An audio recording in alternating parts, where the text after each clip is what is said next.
সবাই কেমন আছেন?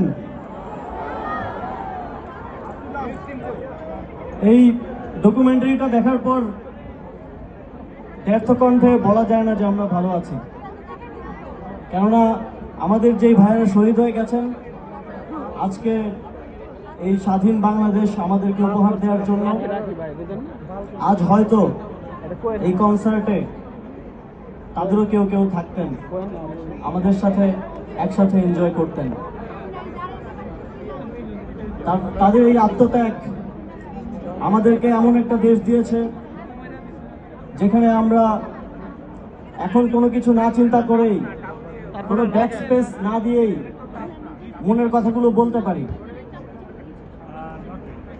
এখন আমরা সমালোচনা করতে পারি, আলোচনা করতে পারি, দেশ গড়ার জন্য নিজের মতামত ব্যক্ত করতে পারি, সেটা রিফ্লেকশন ঘটাতে পারি।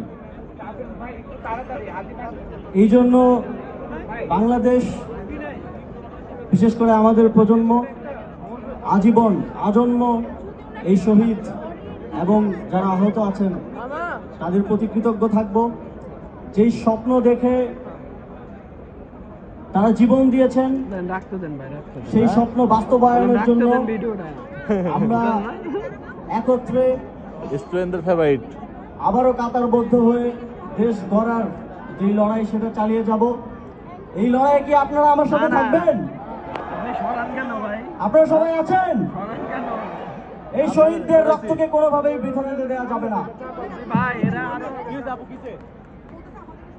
আপনারা এনজয় করুন।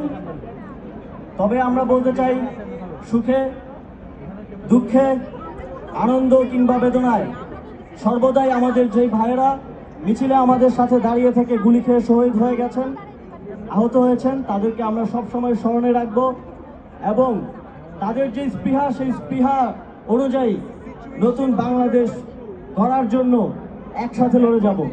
মাতৃভূমি অথবা মৃত্যু। ধন্যবাদ সবাইকে। Thank you so much, man. Thank you so much. Can we have a